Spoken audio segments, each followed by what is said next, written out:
Selamat malam, Assalamualaikum warahmatullahi wabarakatuh. Perkenalkan, saya Farah sebagai moderator pada webinar kali ini.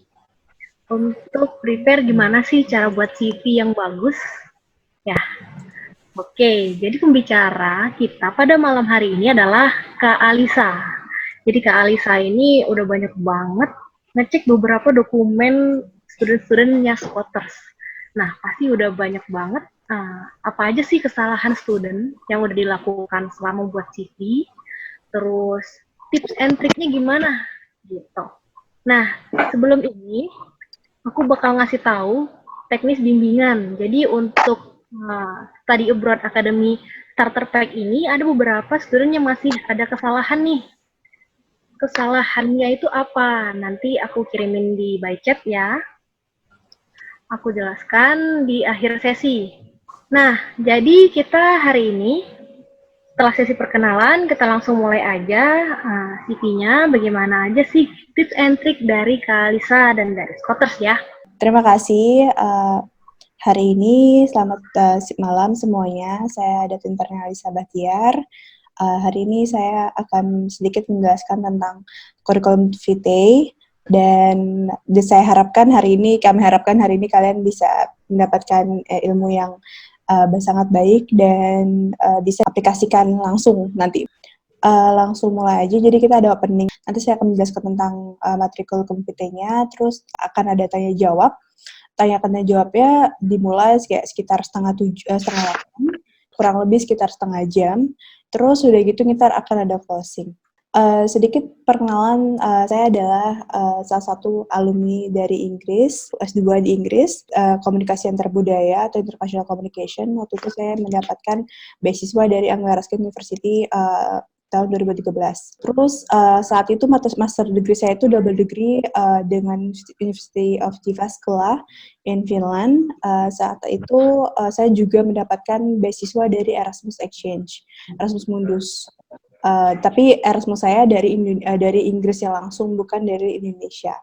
S1 saya di UI jurusan komunikasi, dan waktu itu saya mendapatkan jalur undangan.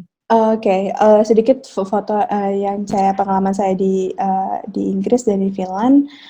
Waktu itu saya juga jadi saya jeda dari S1 ke S2 hanya 2 minggu, dan saya lulus S2 dengan umur 22 tahun. Jadi apa sih sebenarnya pengertian kurikulum CV akademik itu sendiri? Jadi CV adalah dokumen yang berisi dari daftar biodata kamu dari zaman sekolah, maksudnya bisa dari SMP, SMA, sampai kamu pendidikan terakhir untuk mendaftarkan kampus atau beasiswa yang kalian inginkan di dalam maupun di luar negeri. Sedangkan yang diharapkan, apa bedanya sih? Maksudnya apa bedanya akademik sama CV kerja? Yang kalian tahu pasti ada pemikiran, oh ya CV akademik itu sama lah dengan CV kerja gitu. Sedangkan kalau misalkan CV akademik itu lebih condong dituliskan kepada pendidikannya dan pengalaman riset. Kalau CV kerja lebih menekankan kepada pengalaman kerjanya itu sendiri. Jadi apa sih sebenarnya bedanya CV dengan resume? Pasti kan kalian kepikiran, apa sih sebenarnya yang paling krusial dari CV dan resume? Kalau CV itu bisa dipakai untuk akademik dan untuk kerja. Akademik itu bisa kan tadi aku bilang buat kuliah luar negeri atau kuliah luar negeri gitu, atau mau dalam negeri pun juga bisa. Sedangkan kalau misalkan resume biasanya hanya dipakai untuk CV, untuk melamar kerja. Kalau CV maksimal halaman 2 sampai 4 halaman. Tetapi kami sarankan mohon selalu di sekitar 2 halaman. Jadi maksimal 2 halaman. Kenapa? Karena reviewer tidak mempunyai banyak waktu untuk membaca CV kalian. Sedangkan kalau resume itu biasanya 1 sampai 2 halaman. Biasanya malah hanya satu halaman saja. Terus kalau CV itu biasanya lebih fokus kepada akademiknya. Dan tadi saya sudah jelaskan sebelumnya adalah lebih fokus akademik, lebih pendidikan terakhir kamu, apa achievement kamu, GPA, IPK kamu terakhir, mata kuliah untuk yang mata pelajaran, untuk SMA mata pelajaran apa sih yang kalian ingin langsung ingin tunjukkan pada reviewer. Kalau misalkan saya itu mata pelajarannya bagus gitu. terus kompetisi apa yang pernah kalian lakukan. Sedangkan kalau resume lebih condong kepada work experience-nya, pengalaman kerja kamu yang terakhir, dan biasanya lebih ke organisasi juga.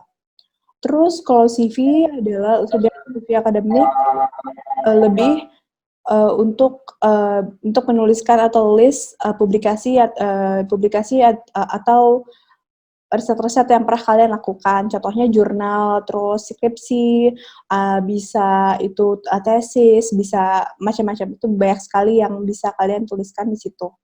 Sedangkan kalau resume lebih condong untuk yang hanya sebagai list saja dan tidak ada penjelasan lebih lanjut. Dan aku mau langsung aja ke tips and triknya. Jadi nanti aku akan menjelaskan akan menjelaskan contoh resume atau CV yang kurang baik dan sebenarnya yang bagus itu seperti apa. Biar kalian bisa kebayang gitu.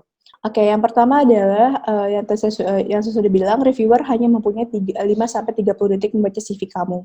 Jadi harus menarik secara konten dan menarik secara visual. Tapi menarik dan visual itu artinya tidak artinya hanya 2 warna, tidak warna-warni, dalam artian kayak ada 3 warna, 4 warna, itu tidak menarik, itu sangat tidak baik dibaca oleh reviewer.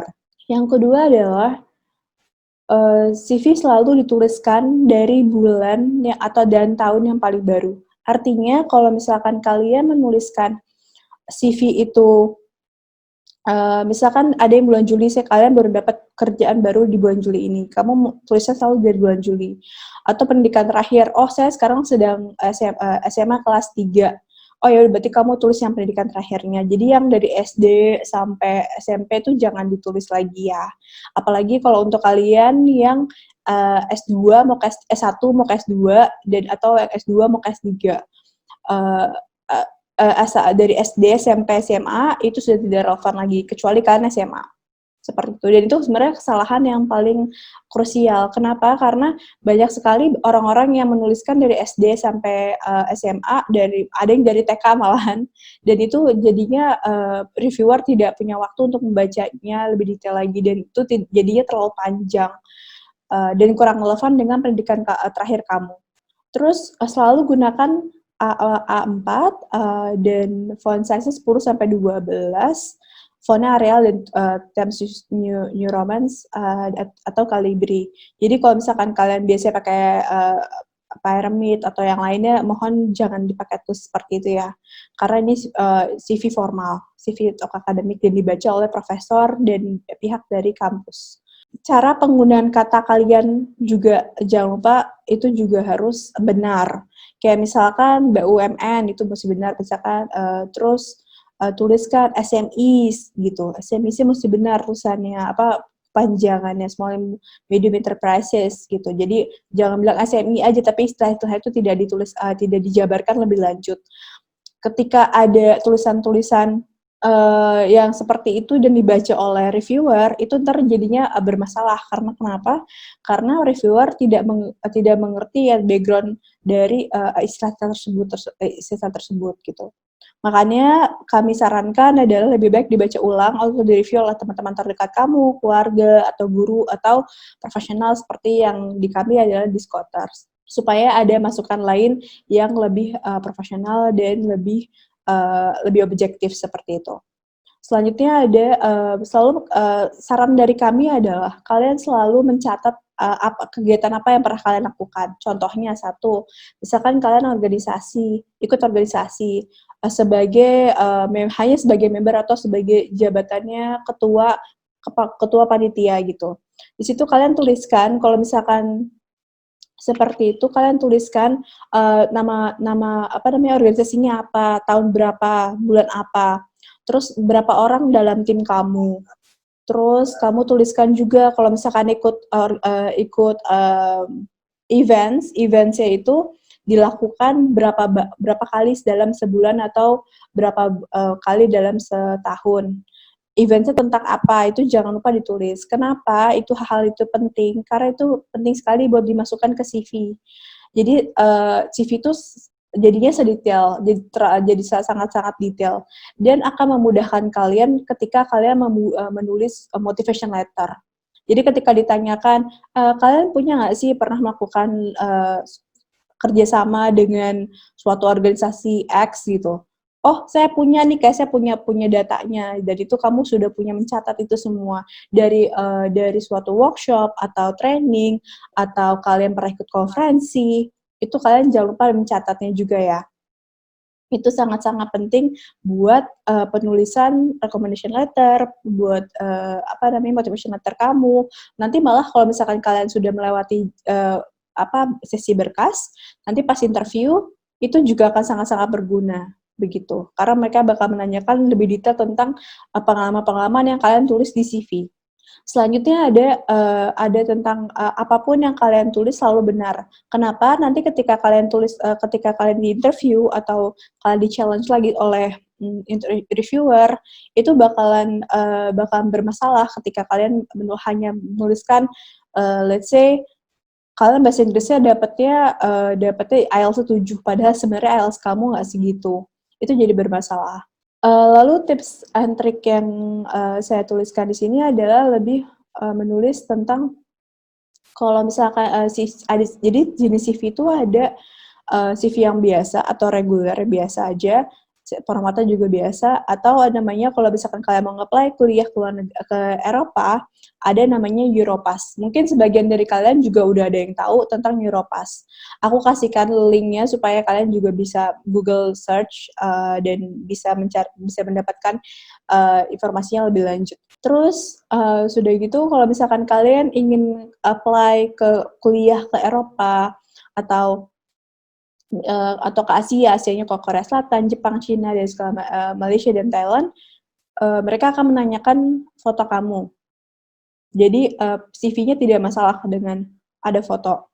Tetapi ketika kalian meng-apply ke Inggris, ke Amerika, Kanada, Australia, kami sudah mereview dan berbagai macam CV dan ternyata mereka sangat tidak menyarankan kalau misalkan ada foto kalian. Kenapa? Supaya mereka tidak ada diskriminasi. Jadi mereka punya namanya non-discrimination rules gitu.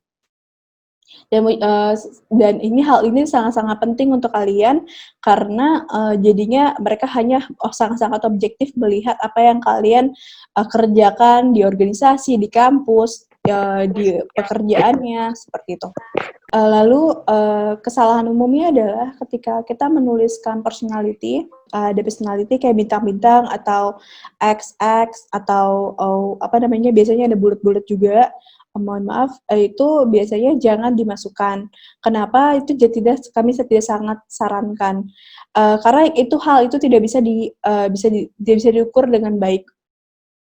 Jadi tidak bisa diukur apakah itu, tiga itu apa artinya netral kan kalau misalkan disurvei, tapi kalau ini 3 itu artinya apakah dia bakalan good atau very good atau excellent atau apa, itu tidak bisa diukur dengan baik. Makanya kami sarankan ya udah jangan ditulis seperti itu.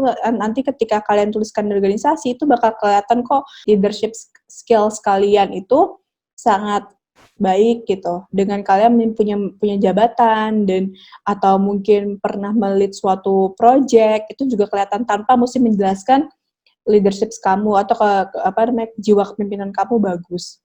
Terus jangan ditulis dengan misalkan Englishnya pasif, itu tidak terukur. Lebih baik kalian menuliskan aja ada namanya CEFR yang saya tuliskan ada linknya juga, itu kalian juga bisa cari di situ untuk biar tahu nih kalau kalian buat yang belum tahu ada IELTS-nya. Kalau belum ada IELTS-nya bisa dicari situ ada tesnya juga. Tetapi ketika kalian punya IELTS, punya TOEFL, ada TOEIC, segala macam, mohon dituliskan di dalam CV kalian. Jangan hanya menuliskan excellent saja bahasa Inggrisnya gitu. Berapa IELTS kalian? Apakah 6, apakah 7, apakah 5,5, semuanya jangan lupa ditulis. Nah, ini links-nya, mungkin kalian juga bisa Google juga. Nah, yang terakhir ada links yang ini adalah itu links untuk template-template untuk CV gitu. Jadi kalian biasanya kan ada template-template CV yang ada di Canva. Saya tidak menyarankan di Canva sih. Ada sih di Canva boleh-boleh saja tidak masalah, tetapi kami menyarankan lebih yang template Office ini. gitu, dan itu jangan mengambil warna yang warna-warni. Jadi biasanya ngambil ke arah pastel atau cuma dua warna, misalkan lebih hitam putih atau lebih ke pink putih atau bagaimana, pokoknya intinya jangan terlalu kontras. Jadi aku pengen contoh aja, kalau misalkan di sini kan ini contoh ada resume. Nah, resume ini kira-kira dari kalian yang kalian lihat adalah ini apa yang masih kurang gitu. Itu Kak, tahunnya dari yang terbaru sampai terlama. Mm-mm. Sama yang tidak terukur itu Kak. Yang di bawah ya, Kita ini ya. ngukur. Iya, betul. Ketika kita seperti ini, kita bisa menilai kan. Kalau misalkan oke, on time artinya apa gitu kan. Misalnya kayak ini seberapa besar bar ini bisa diukur, itu tidak kelihatan. Terus kita banyak banget istilah-istilah. Contohnya yang biasa kesalahan paling umum adalah ketika bilang ini Kepri Malang, Kap Pema gitu kan. Tapi kita nggak tahu nih, kebiasaan kan orang asing tidak mengerti apakah arti istilah tersebut. Jadi mohon ketika ada istilah kayak HIPMI atau Kepri ini atau BEM dan segala macam, mohon ditranslate ke bahasa Inggris daripada reviewer itu tidak mengerti dari maksud CV kalian.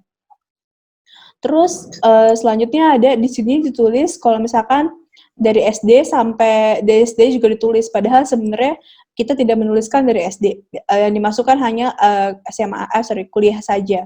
Kalau misalkan kalian masukin SMA, itu hanya terpaku kepada, kalau misalkan kalian S1 nih, sekarang mau ngambil S2, sedangkan SMA kalian jangan dimasukkan ketika kalian tidak memiliki kelebihan, misalkan contohnya kalian ikut olimpiade nasional atau ikut regional atau kalian NEM terbaik se-Indonesia, tapi kalau misalkan menurut kalian kalau misalkan rata-rata saya hanya 7 atau rata saya hanya 7,5, kami sarankan tidak menuliskan SMA-nya.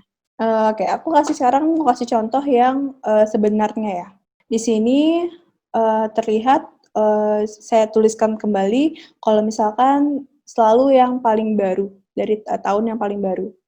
Terus berikan nama fullnya, terus pakai Mr. atau Mrs. Kadang-kadang kita juga nggak tahu mana yang apakah itu perempuan atau laki-laki. Terus jangan lupa masukkan alamat kalian, tapi jangan terlalu detail. Contohnya jangan kayak terlalu sampai RT, RW gitu, jangan usah dimasukin. Karena nanti ketika di application beasiswa kamu atau kuliah kamu, beasiswa atau kampus kalian akan dituliskan alamat yang sangat lengkap. Selanjutnya adalah mobile phone kalian, terus LinkedIn. Nah, kalau untuk kalian yang belum punya LinkedIn karena mungkin masih SMA, nggak masalah. Kalau misalkan nggak ditulis nggak apa-apa. Tapi untuk yang A1, S2, S3, kami sarankan untuk mengupdate LinkedIn kalian. Karena nanti biasanya profesor atau kampus akan mencari sosial media kalian, dan yang dicek pertama adalah LinkedIn kalian. Selanjutnya ada email. Nah, emailnya mohon pakai nama panjang saja. Kami sarankan pakai nama panjang saja atau singkatan, tetapi jangan yang terlalu informal seperti itu. Kita masukkan ada nationality, kita masukkan in Indonesian. Terus untuk profile. Nah, untuk yang profile ini adalah kita jelaskan pertama adalah jelaskan tentang diri kalian. Gunanya apa sih profil kalian ini? Ini adalah suatu summary atau kesimpulan dari CV kalian. Siapa sih kalian itu gitu. Yang pertama adalah tuliskan background akademik kalian, terus achievement kalian, apa sih yang pernah kalian lakukan. Misalkan kalian pernah menjadi employee of the month atau menjadi MAPRES gitu, mahasiswa berprestasi, atau pernah mendapatkan IPK dapat 3,7, atau mungkin NEM kamu terbaik, maksudnya nilai UAS kamu terbaik sekolah, dapatnya rata-ratanya dapat 9, itu jangan lupa dituliskan. Selanjutnya ada the current activities, apa yang kamu kerjakan sekarang. Misalkan kalian sedang gap year atau sedang tidak sekolah, itu juga bisa sambil mau kuliah S1 juga bisa dituliskan. Atau mungkin kalian lagi aktif bikin online shop atau apapun itu, atau mungkin bekerja atau freelance, itu jangan lupa dimasukkan. Lalu kalian tuliskan juga current interest kamu, kira-kira apa sih yang kalian inginkan untuk kuliah selanjutnya mau S1, S2 atau S3. Jadi kalian jangan lupa masukkan jurusannya yang ingin kalian ambil atau misalkan rumpun kuliahnya apa jurusannya yang kalian ingin ambil. Contohnya seperti environmental science. Jadi I'm interested in environmental science gitu for study abroad, something like that. Itu juga bisa. Oke. Selanjutnya ada education. Education ini biasanya sudah sebenarnya cukup straightforward juga ya. Biasanya kayak Bachelor of Science in Physics. Jadi degree kamu apa, terus ditulis dari spesialisasi kamu apa atau spesialisasi kamu atau prodi kamu apa. Tetap diurutkan dari yang paling baru. Terus kalau kalian yang masih kuliah, masih semester 7, semester 6 gitu, jangan lupa ditulis expected graduation-nya. Misalkan expected graduation-nya tahun 2021 bulan Februari, misalkan seperti itu. Jangan lupa dituliskan juga. Terus universitasnya jangan lupa dimasukkan. Ketika ada istilah universitas lebih baik ditranslate ke bahasa Inggris, kecuali nama instansi itu biasanya jangan disikat. Terus udah gitu jelaskan kepada degree kamu apa, apakah maksudnya kayak apakah kamu jurusannya kamu apa atau ada prodi apa. Terus udah gitu IPK kamu berapa, lanjut masuk kepada achievement kamu apa, misalkan kamu pernah jadi mapres atau pernah riset bersama bapak siapa, itu juga bisa dimasukkan juga. Tetapi nggak usah detail, cuma hanya dikasih tahu aja kalau misalkan achievement saya pernah bekerja sama dengan bapak researcher dari DLIPI misalkan seperti itu. Terus aktivitas di sekolah apa atau di kampus.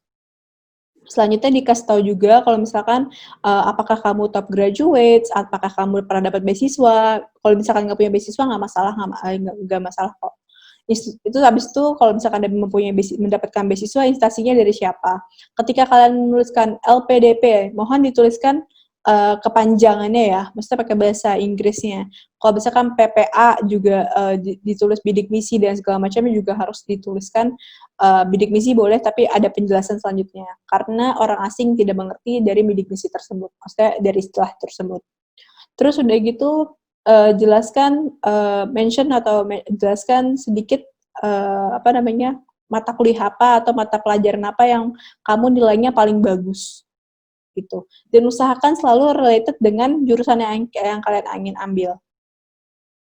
Terus udah gitu kompetisi apa yang pernah kamu akan aktif di kompetisi atau organisasi apa, dan sebutin aja kayak misalkan I joined several organizations in sustainability, itu juga bisa jelas. Jadi ada 3 organisasi yang kamu aktif dalam tentang sustainability. Nah, selanjutnya ada research experience. Untuk kalian yang masih SMA, tidak masalah kalau tidak mempunyai research experience, jangan kecil hati, itu nggak masalah. Jadi nggak usah ada yang memasukkan, nggak apa-apa. Tetapi kalau misalkan kalian pernah menulis artikel untuk sekolah, itu jangan lupa dimasukin juga ya. Atau membantu guru, itu juga lupa jangan dimasukkan. Terus udah gitu, kalau misalkan yang untuk S1, S2 gitu, jangan lupa masukkan skripsi kalian. Atau pernah membantu dosen kalian tuh jangan lupa dimasukkan juga. Kalau misalkan kita unpublished gimana? Kalau kita nggak pernah dipublish sama kampus gimana? Ya nggak masalah, tulis saja unpublished atau buat circulated internal atau in campus atau di fakultas kalian. Itu nanti kami akan membantu kok untuk merapikan ya. Jadi jangan merasa bingung atau gimana, karena kami akan membantu. Terus udah gitu kalau misalkan untuk yang kalian riset-riset untuk mau S3 gitu juga bisa jurnal, jangan lupa dimasukkan. Dicatat ya, jangan lupa catat apa aja kira-kira yang perlu dimasukkan kepada research experience. Di Scottish kami akan membantu kok mana yang bisa termasuk dalam research, mana yang tidak gitu. Terus udah gitu selanjutnya ada work experience. Work experience ini lebih straightforward juga, biasanya mereka lebih kayak lebih condong kepada job kamu, apa posisi kamu, terus organisasi kamu, terus selalu yang paling baru, ingat selalu yang baru. Terus kalau untuk yang kalian yang masih SMA dan nggak punya pengalaman apapun, itu tidak masalah, dan kalian bisa kalau misalkan kalian membantu orang tua kalian, jangan lupa dimasukkan jenis pekerjaannya apa, atau jaga kasir, atau dalam satu tokonya tentang apa, itu jangan lupa jelaskan juga. Kalau misalkan kalian, misalkan ada pengalaman-pengalaman membuka online shop, itu jangan lupa dimasukkan juga, jadi nggak masalah kok. Karena itu salah satu pengalaman kalian juga, gitu. Jadi kalau volunteering atau internship juga dimasukkan di dalam work experience. Dan di sini kasih tahu kamu ngapain aja, maksudnya main job description kamu apa, pekerjaan kamu ngapain, dan achievement kamu apa yang ingin kalian lakukan, gitu. Yang pernah kalian dapatkan, sorry.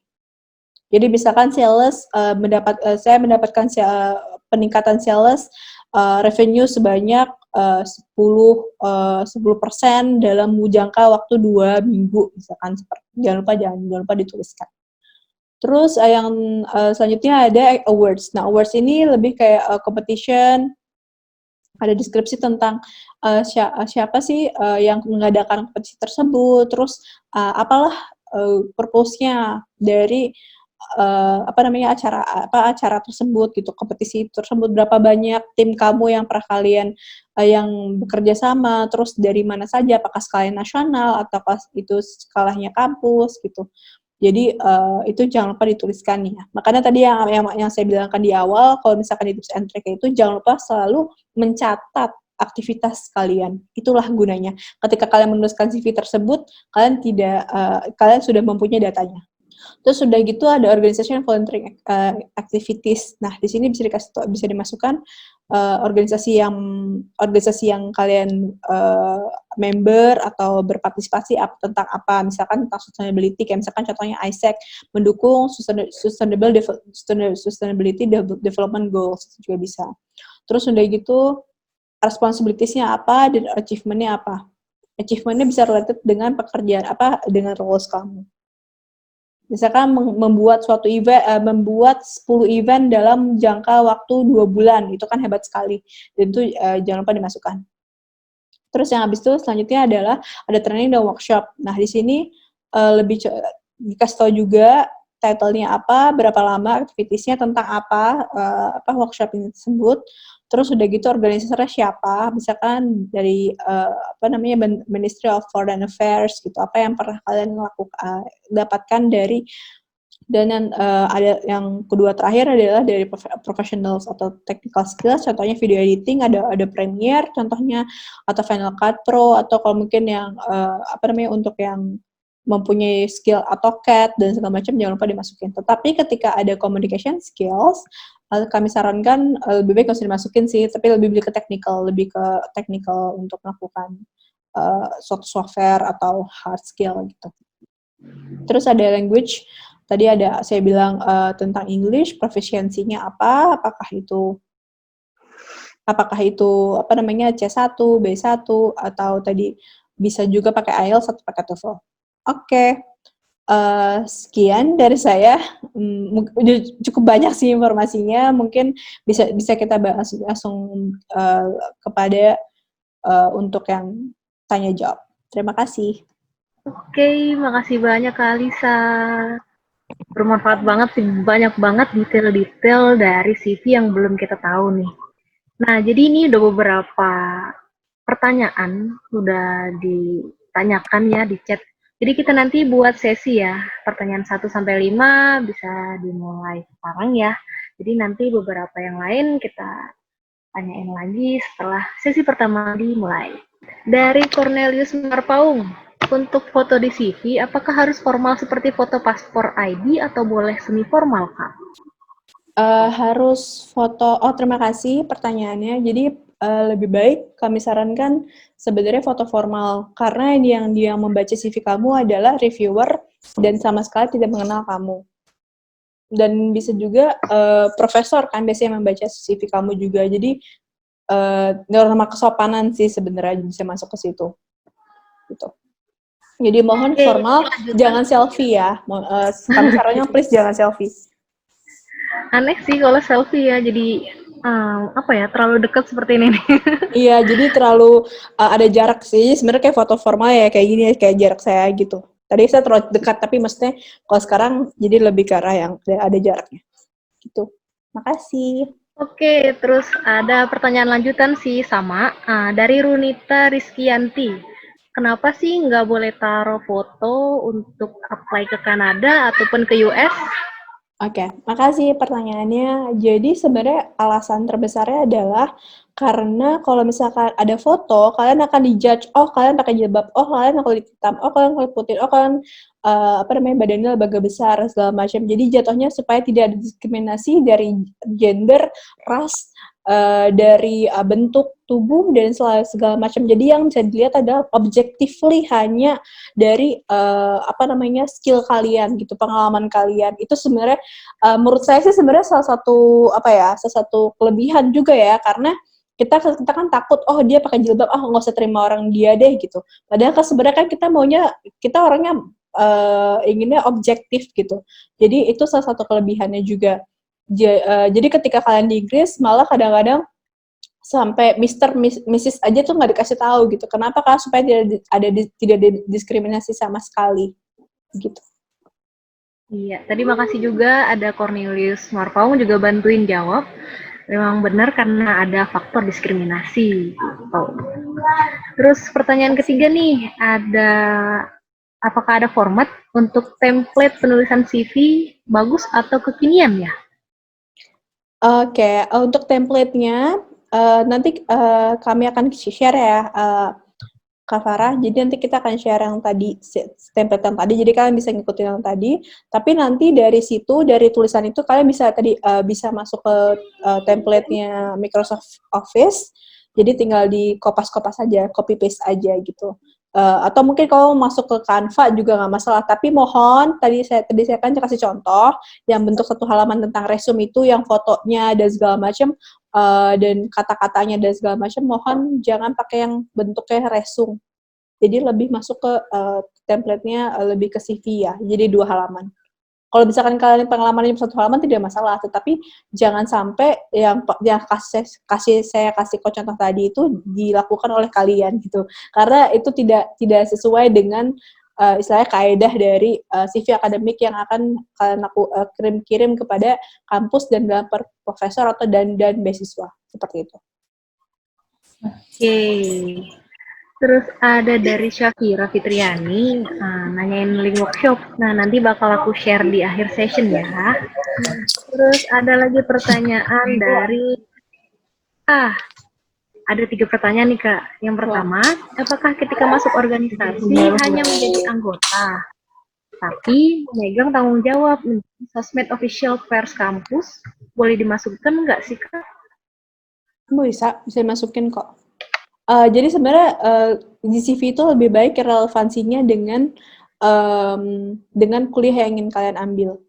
Jadi kalau misalkan kalian punya pengalaman organisasi yang kira-kira cocok nih sama jurusan kalian, jangan lupa dimasukkan. Tetapi ketika tidak ada sama sekali, kami sarankan itu nanti kita akan bantu kok. Kami akan bantu kok untuk kira-kira yang mana yang bisa masukin, mana yang bisa kami cut, mana yang bisa kami masukkan gitu. Jadi saran kami ya tulis aja, nggak masalah. Nanti kami akan bantu mana yang memilihkan dengan jurusan yang kalian tuju.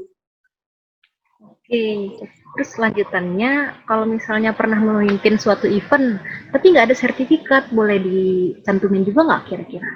Boleh.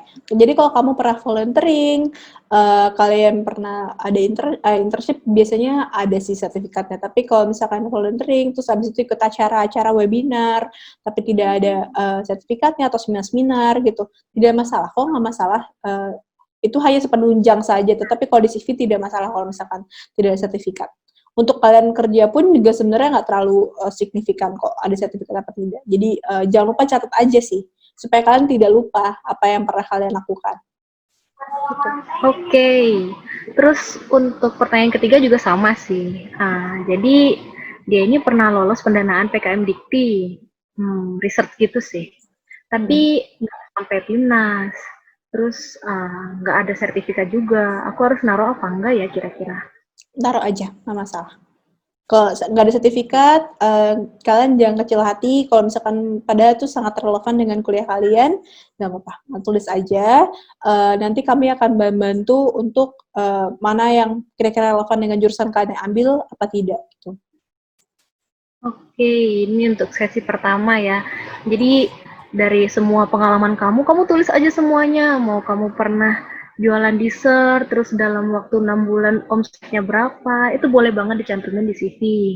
Terus kalaupun nggak ada sertifikatnya, cantumin aja di CV sebanyak-banyaknya nggak apa-apa. Nanti kita bantu cut mana aja sih yang nggak relevan untuk kejurusan kamu. Nah, next ke sesi kedua dari Ruth Josephine. Izin bertanya, Kak, kalau template CV seperti itu biasanya dapat dari mana ya, Kak? Dari Scooters. Itu yang bikin adalah saya, gak tim expert Scooters kok. Template seperti itu yang membuat tim Scooters gitu, tim expert Scooters. Jadi adanya di Scooters. Tapi kalau misalkan in general, kalau misalkan kalian cuma belajar di Canva, nggak masalah lihat aja di Canva. Tapi mohon yang tadi saya bilang, saya tekankan lagi, jangan bentuknya seperti CV yang tadi saya bilang. Contohnya kayak misalkan baik, abis itu Microsoft dan tidak bisa diukur gitu-gitu. Jadi mohon jangan menuliskan itu kepada untuk akademik CV akademik. Tetapi kalau misalkan kalian normal-normal aja istilahnya pakai bentuk tulisan hanya hitam putih dan istilahnya plain sekali, maksudnya kayak tidak ada apa ya warna-warnanya gitu, tidak masalah sebenarnya. Mereka tidak melihat itu secara signifikan kok. Justru malah ketika warna-warni justru ketika jadi kelihatannya lebih informal gitu. Oke, selanjutnya nih dari Fiona. Hai Kak, saya mau bertanya lagi. Apakah keikutan training bisa dimasukkan dalam CV? Misal kayak training sertifikasi dari LinkedIn atau Coursera, ataupun sertifikasi dari project manager. Apakah boleh juga dimasukkan? Boleh, boleh. Kalau misalkan kalian online dari Coursera atau dari LinkedIn atau dari Facebook kan sekarang juga ada tuh, boleh kok kalian masukkan gitu. Jangan lupa dimasukkan penjelasan tentang apa itu kursusnya, terus apa trainingnya tersebut, terus jangan lupa siapa yang mengadakan itu jangan lupa dimasukkan. Jadi nggak masalah kok. Oke. Terus lanjut nih, dari Runita Rizkyanti. Apakah template CV nanti akan diberikan? Iya, akan kami berikan supaya kalian juga kebayang kira-kira gimana. Kan nanti bakal sama semua tuh bentuknya seperti itu. Nanti kami akan kasih link supaya kalian bisa berkreativitas untuk bisa copy paste kepada template yang udah ada. Jadi kontennya udah jadi dulu, nanti baru istilahnya baru di desain gitu. Tapi intinya kontennya dulu yang udah harus fix. Iya, jadi nanti kalau misalnya dikasih template-nya, inget ya, jangan plek-plek kayak gitu banget nih, kelihatan kan, ini student squatters ternyata ya, gitu. Tapi nanti kamu bisa isi di, template dalam-dalamnya aja, bisa disama-samain, maksudnya dengan details yang udah diberikan di template, habis itu baru kamu desain sesuka kamu, tapi jangan alay ya. Oke, terus selanjutnya dari Alvin Nurraihan, izin bertanya nih, jika saya wisudanya September, namun ijazah dikeluarkan itu di bulan Juli harusnya. Tapi saya itu wisudanya di bulan September. Kan harusnya September nih dapat ijazahnya. Harusnya saya buatnya di bulan keberapa nih kalau di CV? Di ijazah? Bukan. Berarti di bulan September ya. Iya, betul. Septembernya. Tapi kan Tetapi posisinya sekarang nih masih bulan Agustus nih, Kak. Kan belum lulus. Nah, nulis di CV-nya gimana? kalau kayak gitu bilang expected graduate in September 2020 gitu. Jadi expected, jadi kayak saya berharap misalnya berharap akan untuk graduate atau lulus di September 2020. Oke, jadi itu jawaban untuk Alvin ya. Jadi kamu nulis di CV-nya expected graduated in September 2020. Oke, lanjut lagi dari Fikri Novandi. Hai Kak Alisa, kalau kita mau S2 yang tidak linear dengan S1, tapi sesuai dengan background pekerjaan kita. Tapi kalau misalnya kita input research S1-nya itu emang nggak satu jalan dengan jurusan S2 kita, itu perlu diinput juga apa enggak? Lebih baik diinput juga sih. Kalau misalkan kalau memungkinkan.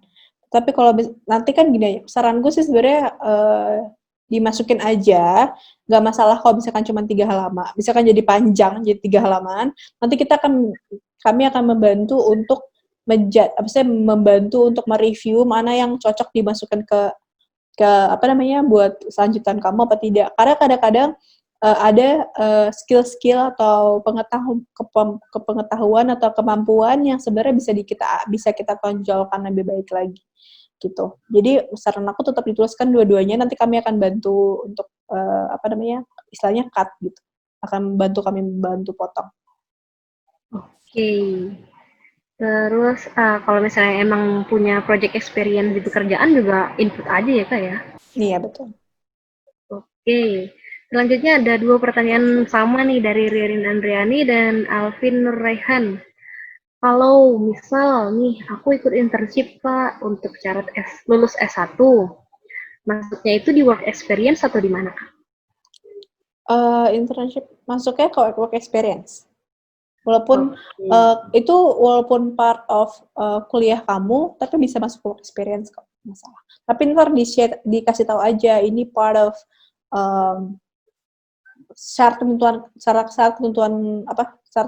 ketentuan kelulusan gitu. Ya.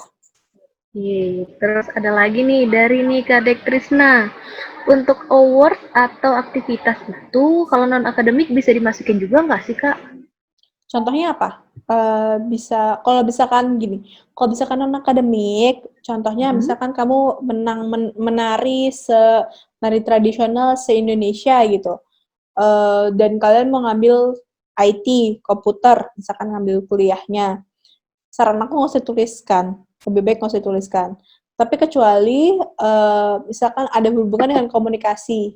Nah, kalau misalkan kayak tadi menari tapi kamu ngambil jurusan komunikasi. Komunikasi kan ada bagian perfilman, ada bagian drama, maksudnya ada macam-macam. Komunikasi itu sangat luas, advertising dan lainnya. Itu tidak masalah dituliskan. Gitu. Tapi mohon dituliskan non akademiknya itu sangat-sangat baik, misalkan senasional, internasional skalanya. Tapi kok hanya secara skala kampus, saranku tidak usah dituliskan sih. Oke. Lanjut lagi nih dari Fikri Novandi lagi. Jadi kalau misalnya dia ikutan volunteer, organization experience, skills, training, certification, and workshop, apakah langsung di-put semuanya atau yang paling relevan aja sama S2 kita? Kalau untuk S2 lebih baik yang relevan saja. Jadi aku tadi bilang kasih contoh-contohnya tuh buat teman-teman yang SMA, tetapi ketika untuk yang S2 kami sarankan sebenarnya langsung aja di-cut mana yang menurut kalian bakal cocok nih buat yang riset kalian, bisa disambungkan dengan riset kalian, bisa disambungkan dengan pekerjaan kalian, dan menunjang jurusan kalian ke depannya. Begitu. Oke. Terus ada pertanyaan lagi dari Laras Gebi Katelia. Hai Kak Alisa, izin bertanya kalau pendidikan S1-nya terdiri dari tahap preklinik setara S1 dan tahap profesi. Untuk penulisannya bagaimana ya Kak? Kan ada 2 ijazah dan transkrip.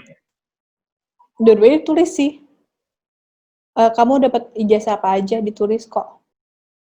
Penulisannya nanti kita bantu deh. Aku sejujurnya nanti aku biar ada kata-kata selanjutnya, jadi nggak bisa membuat kalimat, tapi kamu yang bisa kamu lakukan sekarang adalah pakai tools bahasa Indonesia aja, nanti kita bantu untuk translate, atau mungkin ada bahasa informalnya. Nanti kita bisa bantu untuk formatting kok, mana yang bisa dimasukkan duluan atau apa urutannya seperti apa, kami akan bantu untuk strukturnya juga. Oke. Terus ini ada pertanyaan lagi dari Melnaj. Izin bertanya, kalau pernah ikut organisasi tapi hanya sebentar saja, apa bisa dimasukkan ya? Sebentar saja, 1 hari pun bisa. Itu bisa, 1 hari dalam artian, itu bukan organisasi ya, tapi lebih ke event 1 harian boleh, nggak masalah. Tetapi kalau organisasi sebentar saja, relevan nggak dengan jurusan kamu yang kamu ambil? Kalau misalkan tidak relevan, lebih baik nggak usah dimasukin sih. Karena nggak ada achievement, nggak ada roles yang bisa kamu masukkan gitu. Tapi kalau ketika dalam waktu 3 bulan, kamu 3 bulannya itu bikin event setiap minggu dan segala macam, terus kamu mengengage, mengrekrut 1.000 mahasiswa gitu, itu jangan apa-apa dituliskan. Tetapi ketika dalam waktu 3 bulan itu nggak ngapa-ngapain, nggak usah ditulis sih sebenarnya, sayang. Kecuali relevan banget ya, misalkan masuk organisasinya kampus asosiasi kampus apa namanya Lampung atau ke sebelah Aceh gitu misalkan kayak gitu. Jadi kayak itu bisa dimasukin sih. Oke. Terus lanjut lagi dari Ririn Andriani. Izin bertanya Kak, kalau misalnya aku punyanya TOEFL ITP 500, terus penulisan di CV-nya gimana sih? IT 500. Tulis aja TOEFL ITP 500. Udah. Jadi English titik 2 terus langsung TOEFL ITP 500, mungkin ditulis aja expirednya kapan. Kan pasti ada expired dong. Iya, lagi-lagi dari Ruth Josephine. Hai, saya Ruth, mau nanya lagi, kalau misalnya kerjaan dan achievement kita nggak sesuai sama background S1 kita, tetap kita tuliskan kah? Kayak kerjaannya berdasarkan skill kita, bukan sesuai gelar S1. Untuk UPS 2, apakah tetap dimasukkan juga? Kalau kamu Lagi-lagi ya? Iya benar. Kalau misalkan kamu non-linear, dalam artian S1 kamu manajemen, habis itu kamu S1 kamu IT, sedangkan S2 kamu ingin mengambil manajemen, itu kan non-linear. Sedangkan pekerjaan kamu lebih condong ke manajemen misalkan seperti, atau mungkin totally different thing gitu, atau benar-benar total beda gitu, beda itu dimasukkan aja nggak masalah. Nanti kita akan mencari, kira-kira kami akan mengulik apa yang kira-kira bisa kalian masukkan. Misalnya kayak apakah itu timnya, leadership kamu kita masukkan ke dalam communication skills-nya, atau teamwork kalian gitu. Tetapi ketika kalian linear, misalkan S1 kamu kimia, S2 kamu mengambil kimia juga, kimia murni, sedangkan kerjaan kamu nggak relevan, tapi tetap kamu masukkan. Kenapa? Karena walaupun nggak relevan, itu yang dilihat itu bukan jenis pekerjaannya, tetapi apa yang kalian lakukan. Contohnya kayak misalkan kalian leadership sekalian, wirausaha, misalkan kalian membuat usaha, ya saya mempunyai usaha jualan baju, sedangkan kamu background-nya kimia murni, sedangkan mau ngambil kimia lagi gitu kan. Itu juga bisa, nggak masalah. Kalau yang dilihat tuh seperti itu, yang dinilai oleh reviewernya itu bisa bervariasi sekali, jadi case by case gitu. Jadi kami akan bantu juga untuk kira-kira bakal membantu apa nih, makasih masukan yang cocok buat kalian. Oke, makin banyak nih pertanyaannya. Yes, Oke, Pak. lanjut lagi. Dari Margareta, kalau beasiswanya cuma dapat sekali setahun dari kampus dulu, bisa dicantumin nggak sih, Kak? Sekali setahun. Apanya? Maksudnya apa? Jadi mohon maaf. Dia dapat beasiswanya setahun sekali, gitu. Ditulis. Bisa kan tahun ini tahun berapa sampai tahun berapa gitu. Atau this scholarship applies for 1 year atau semester 1 until semester 2, bisa kan setahun kan. Itu juga jangan lupa dimasukin aja. Nggak masalah. Nanti kayak it can be extended until 2000 and something gitu juga bisa. Atau kalau enggak this scholarship is applies for 3 years atau apa gitu juga bisa. Oke, lanjut lagi dari Dewi Miliasti. Mau bertanya, kalau tidak pernah ikut organisasi, apakah berpengaruh dengan pendaftaran study abroad? Organisasi, oke, nggak masalah kok. Gini, kalau misalkan kita nggak ada organisasi sama sekali, itu tidak masalah. Tetapi mohon dimasukkan tadi, misalkan volunteeringnya dinaikkan. Kalau nggak pernah organisasi kan bisa dong tetap relawan. Misalkan kalian ikut membantu menggalang dana untuk yang terdampak COVID, itu kan juga bisa, sebenarnya sekarang itu juga masih bisa kita kerjakan dan sebenarnya. Terus udah gitu, kalian bisa naikkan kepada mata pelajaran atau mata kuliah kalian, jangan lupa dimasukin nilai yang paling baik. Atau pengalaman kerja kalian, jangan lupa ditulis lebih baik lagi. Atau training sih, tambahin aja training kali kamu. Kalau misalkan kamu nggak ada, kamu trainingnya jangan lupa dibanyak-banyakin, kayak ikut webinar, atau ikut Coursera, atau LinkedIn, atau apapun, jangan lupa dimasukkan. Itu kan sebenarnya masih bisa kalian kerjakan gitu. Atau bisa juga kalau untuk yang mau S2, mau ke S3, atau S1 mau ke S2, itu kalian juga bisa menulis jurnal. Itu bisa menambah juga, walaupun kalian nggak punya pengalaman organisasi sama sekali, tapi ketika kalian punya riset, itu juga sangat-sangat menunjang untuk beasiswa juga. Oke, jadi jangan berkecil hati ya yang belum pernah apa ya merasakan kalau nggak berpengalaman ataupun gimana pun sekecil-kecil apapun walaupun cuma jualan cilok kah, jualan dessert box ataupun wirausaha lainnya bisa banget dicantumin Iya, gitu. ternyata dari situ bisa Ada mempunyai volunteer. karyawan ada 3 orang, ada 4 orang itu. Sedangkan kalian bisa menggaji orang itu suatu achievement sendiri gitu. Jadi kalian jangan kecil hati ketika ketika oh saya nggak bisa apa-apa. Kalian bisa aja ngambil jurusannya jadi entrepreneur and innovation strategies atau segala macam itu masih bisa kok jurusan-jurusan yang bisa mendukung kuliah buat S1 atau S2 seperti itu. Oke. Terus ada lagi pertanyaan dari Irfan Ibrahim. Tadi kan kakak udah mencontohkan CV yang kurang benar. Nah, kakak ada contoh CV yang menurut kakak sudah mendekati ideal nggak sih, Kak? Ada. Sebentar aku kasih share screen ya. Sebentar aku nyari filenya dulu. Aku ada kok contohnya. Oke, lanjut aja sambil aku nyari filenya. Oke. Tunggu dulu ya, Irfan ya. Lanjut lagi dari Fatia Syaukia. Kalau nilai subjek kita di sekolah standar-standar aja gimana, Kak? Nilai subjek ya. Nilai subjeknya apakah nilai-nilai per apa ya mata pelajaran atau gimana? Biasa-biasa aja nggak masalah kok sebenarnya. Apa ya? Nggak masalah, tetapi kalau kan udah kejadian ya, jadi kalau misalkan udah dapet nilai jelek, ya maksudnya kurang biasa-biasa aja nggak masalah. Tetapi mungkin kalian bisa tambahkan ya tadi aku bisa training, relawan gitu juga jangan lupa dimasukin. Oke, terus dari Victor, kalau IPK nih Kak, IPK kan tulisannya GPA. Terus kalau misal dia ada 2 angka di belakang koma, misal 3,69, apakah harus saya tulis 3,69 atau dibulatkan aja ke 3,7? Enggak, harus sama dengan apa yang ada di ijazah kamu. Enggak Oke, bisa jadi kamu harus sesuai soalnya nanti kan ditanyain. Tuh. ya betul. Jadi kamu bisa nulis nih 3,69/4,00 gitu. Terus dari Ayu Vista, aku izin bertanya Kak, untuk paper publikasi jika aslinya berbahasa Indonesia, apakah tetap menggunakan bahasa Indonesia saat dicantumkan di CV atau ditranslate?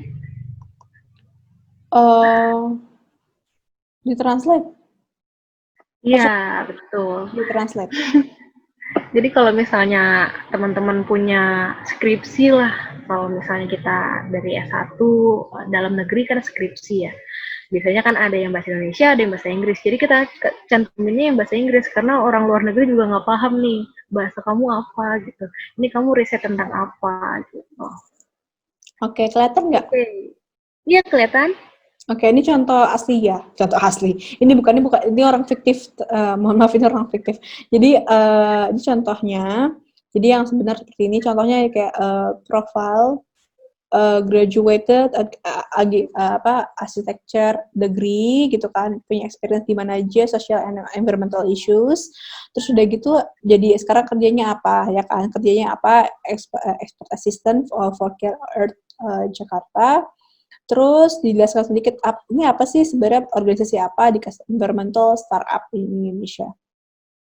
Selanjutnya dijelaskan, yang tadi saya bilang adalah,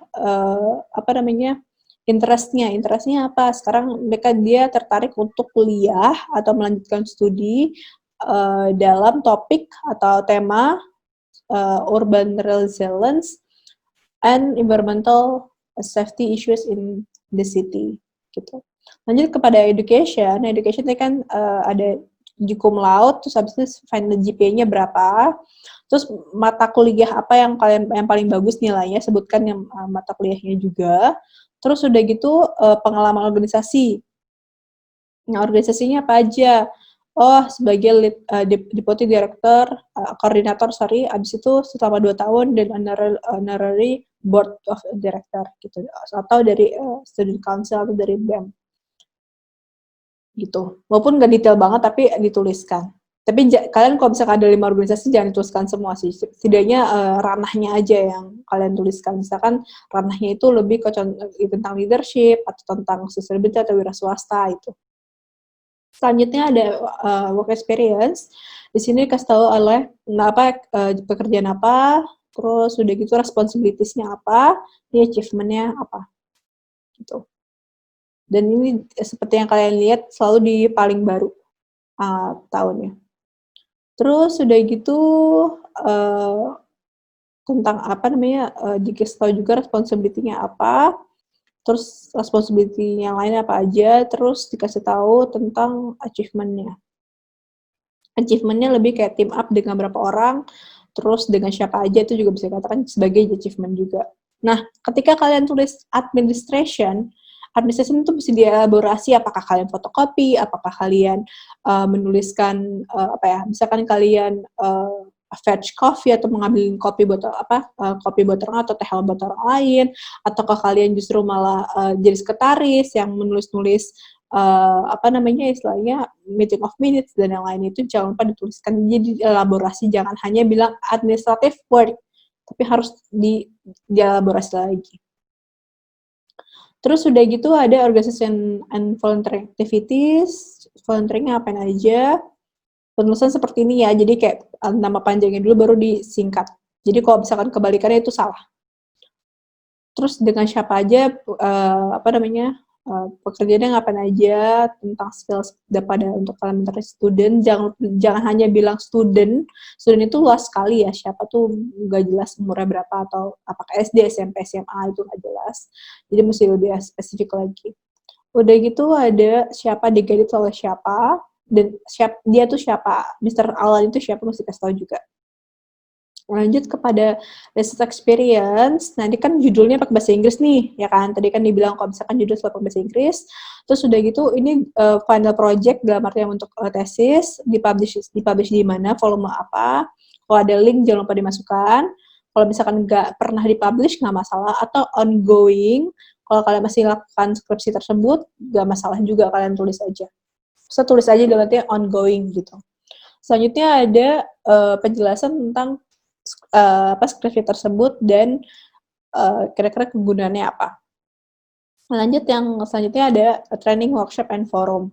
Di sini dijelaskan berapa hari workshopnya dan apa saja yang kalian lakukan. Terus udah gitu temanya apa aja. Terus ya ada tokoh penting siapa. Gitu. Terus udah gitu selanjutnya ada professional and technical skills.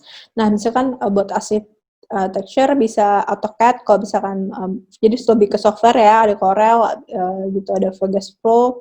Language-nya tadi yang dibilang kalau misalkan TOEFL ITP gimana tulisnya? Bisa aja tulis seperti ini.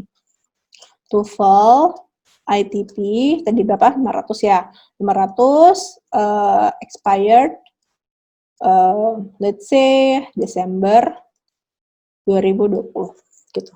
Itu juga bisa. Oke?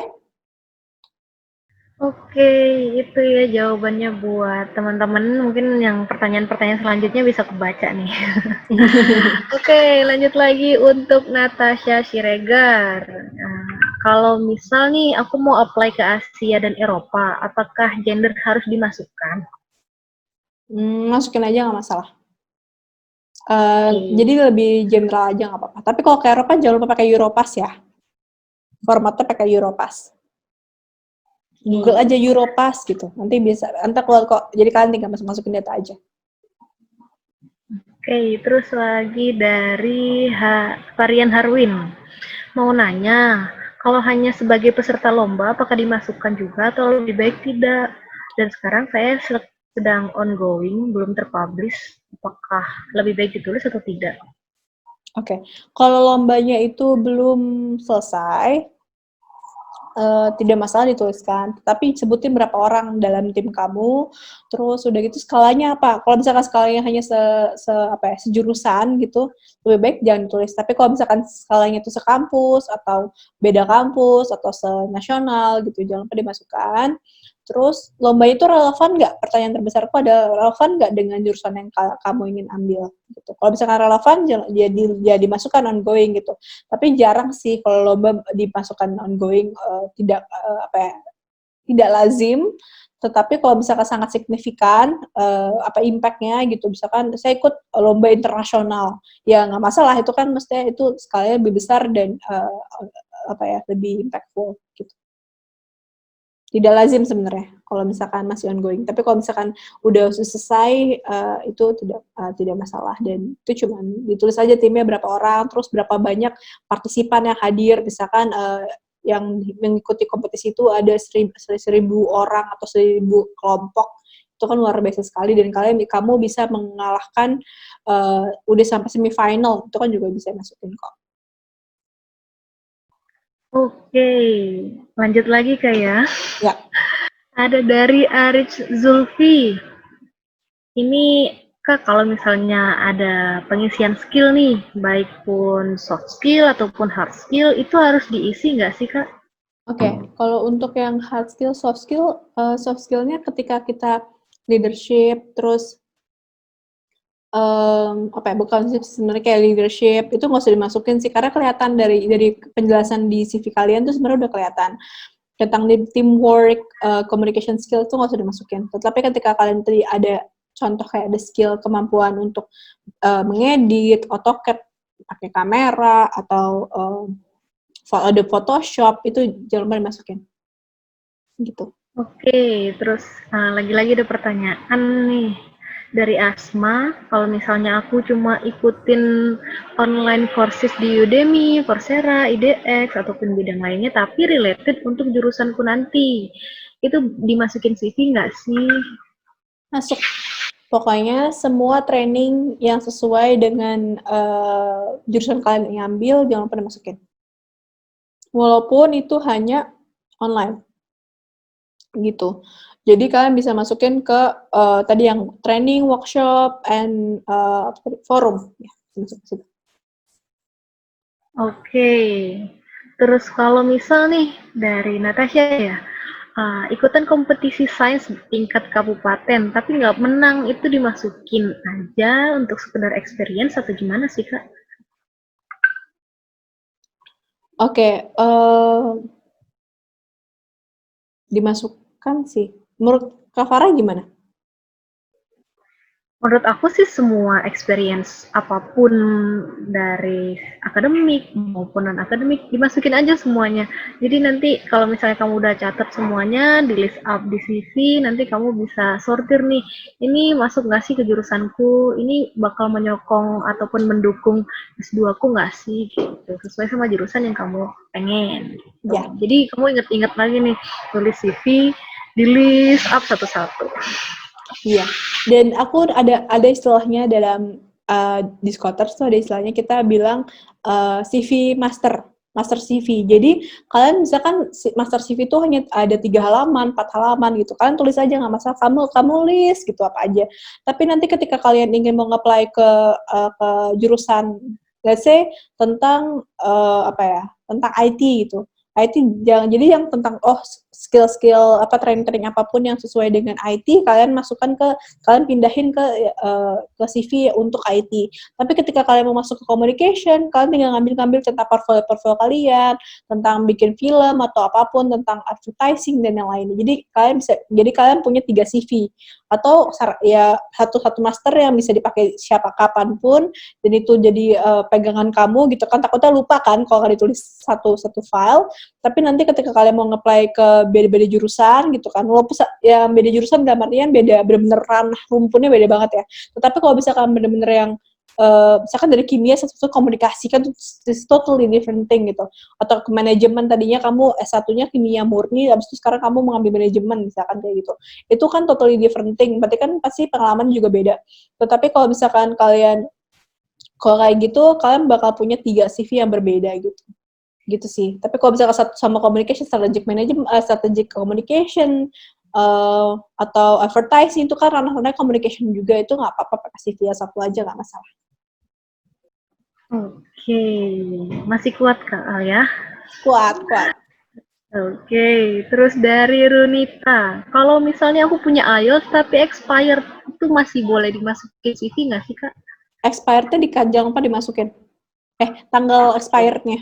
Jadi kayak expired tadi saya September 2019 gitu. Jangan lupa ditulis. Nanti abis itu kan dia bisa lihat, oh sebelumnya kamu dapat nilai segini, tapi nanti sedangkan nanti pas kalian, let's say kamu mau apply chevening gitu kan, nanti kan ada bisa tes bahasa Inggris lagi.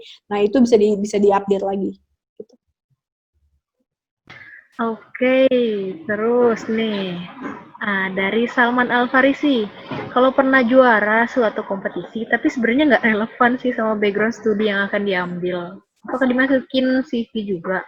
Misal, kayak juara bisnis model dan studi yang akan, jadi dia tuh pernah juara bisnis model dan studi, terus dia mau ngambil jurusan terkait dengan food teknologi. Nggak apa-apa. Gimana nih? Gak apa-apa kamu masukin. Kenapa? Kenapa kamu masukin aja? Karena kompetisi kamu itu menunjukkan kalau kamu punya pengalaman riset, satu. Kamu bisa presentasi, itu juga bisa kelihatan. Dan kamu bisa mempunyai, misalkan pakai bahasa Inggris gitu kan, presentasinya itu kan juga suatu nilai plus sendiri ya. Atau mungkin dipresentasikan atau kayak poster presentation di kampus luar negeri gitu kan, ikut konferensi, itu juga bagus, nggak masalah. Oke, terus lanjut lagi nih dari Natasha Siregar. Kak, kalau sertifikat volunteer di UNICEF bisa dimasukin nggak sih sertifikatnya? Kalau volunteering online gitu juga bisa nggak sih? Bisa. Masukan. Ya, semuanya masukan ya. Mohon dimasukkan dan lebih, jangan supaya, kenapa dimasukkan? Karena satu, tujuan. Kedua adalah menambah pengalaman dari CV kamu tersebut. Apalagi kalau misalkan kamu pengalaman kerjanya cuma 1 tahun gitu kan, sedangkan kamu nggak punya pengalaman yang lain, jadi yang lebih dibanyakan adalah di training atau di konferensi atau di forum. Itu juga nggak masalah. Jangan lupa dimasukin ya. Atau volunteeringnya justru yang lebih ditunjukkan juga bisa. Oke, terus lagi-lagi nih, case-nya sama. Dari Handy. Saya tidak punya pengalaman organisasi selama kuliah S1 karena hanya fokus mengejar nilai dan beasiswa. Bagaimana tetap membuat CV menarik dengan kondisi seperti ini? Oke, sebenarnya gimana ya? Saya mesti lihat dari case by case ya. Jadi mesti lihat dari korelasi dengan S1 kamu, mesti dilihatin dengan pengalaman teknikal kamu juga gitu. Profil kalian seperti apa gitu. Menurut Kak Farah gimana? Iya sih, jadi sekecil-kecil apapun, misal kamu pernah ikutan project gitu ya.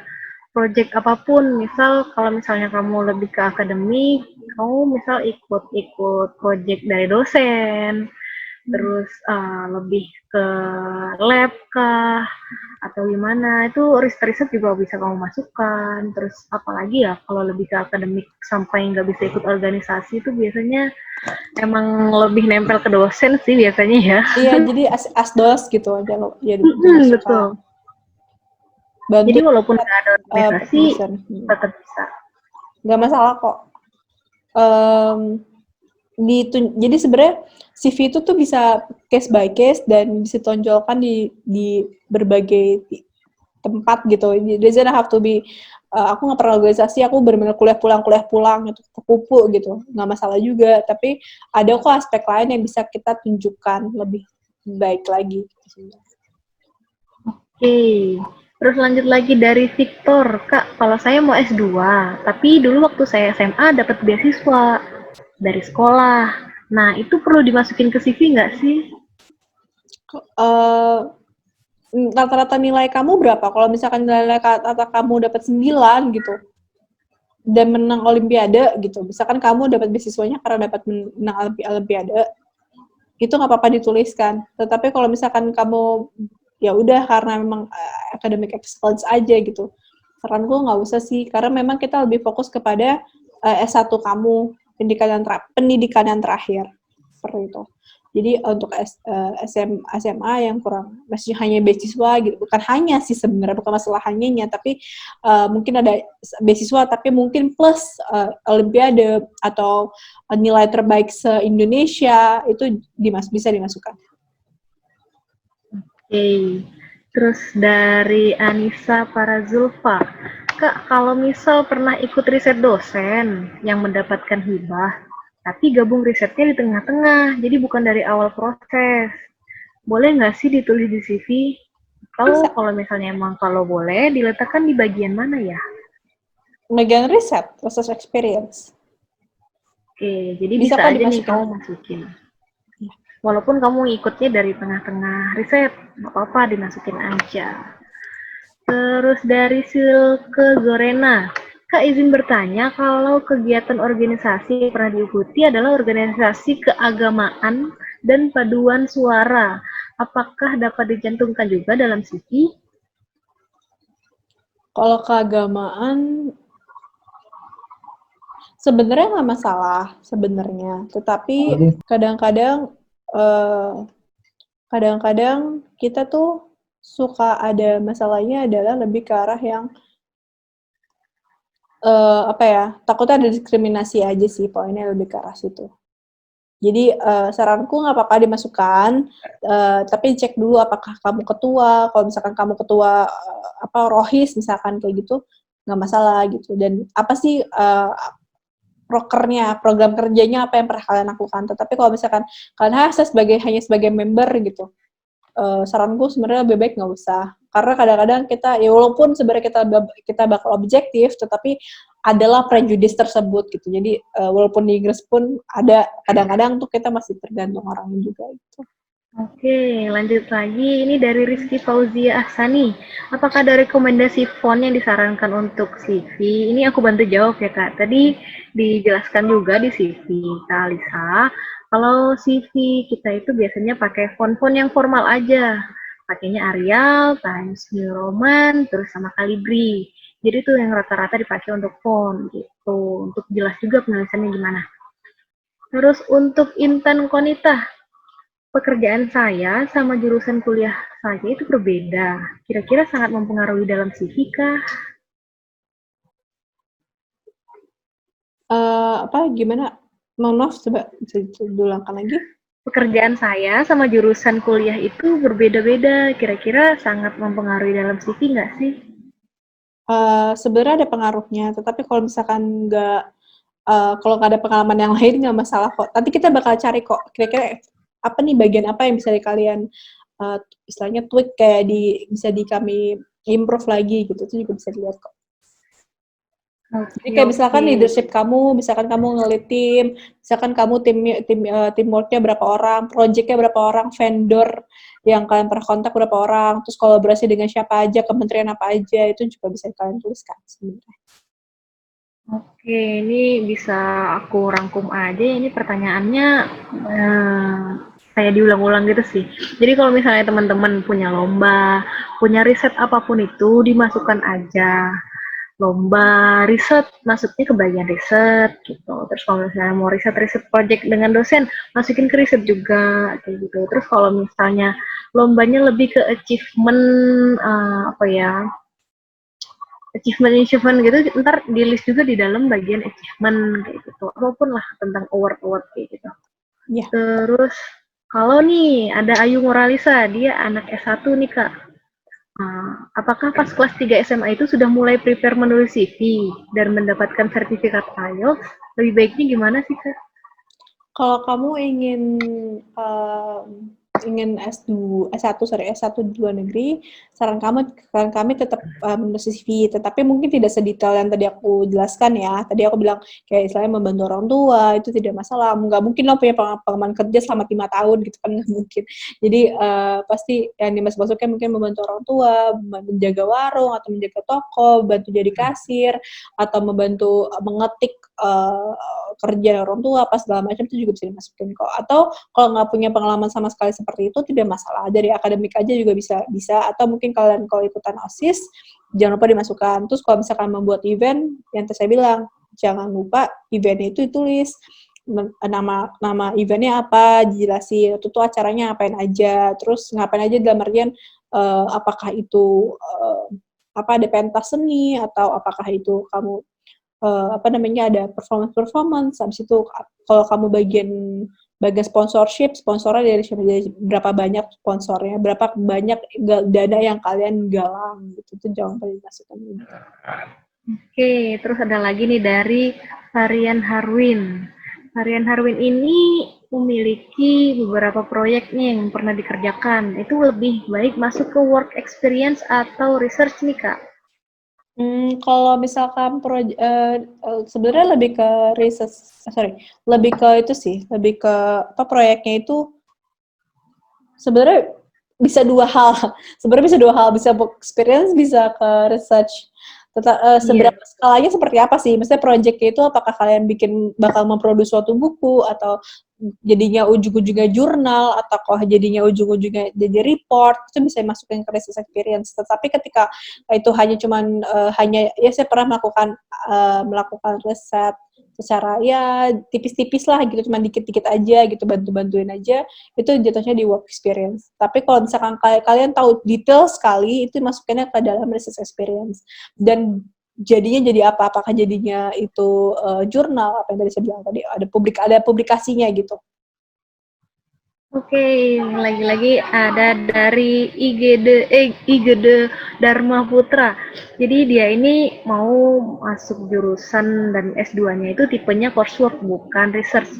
Nah, kalau misalnya aku di CV cuma nulis sedikit tentang research experience dalam kurung hanya skripsi, terus menggantikan pengalaman aktivitas dengan online course itu apakah worth it?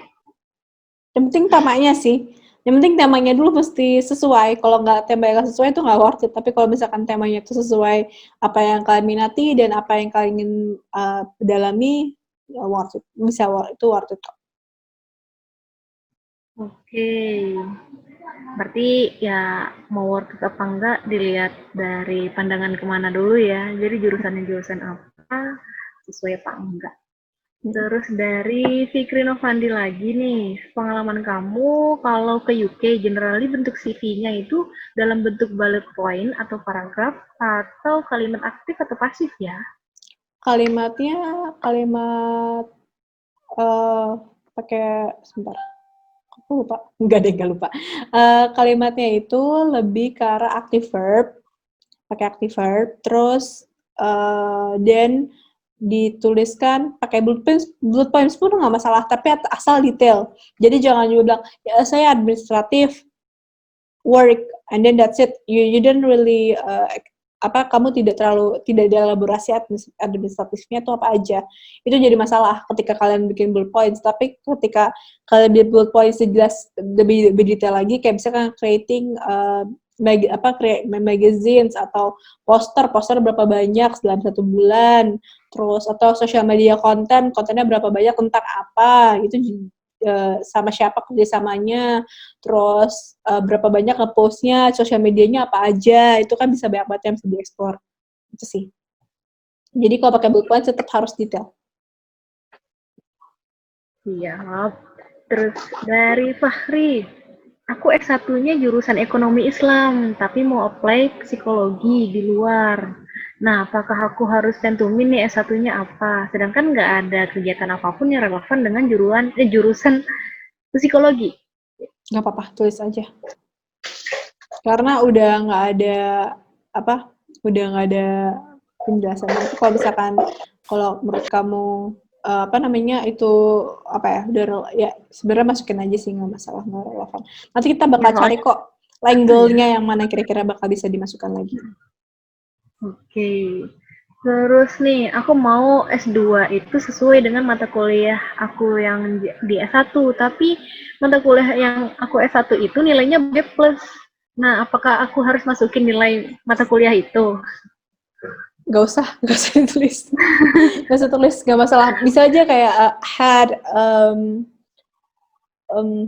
studied, belajar mata kuliah ini, you don't have to mention it, kamu dapat nilai apa. Yang pasti kan nilainya dari GPA, kecuali nilai kalian bagus dari A plus gitu, atau no, there is no A plus. A minus pun nggak masalah gitu, dari A lah pokoknya A sampai A plus gitu. Oke.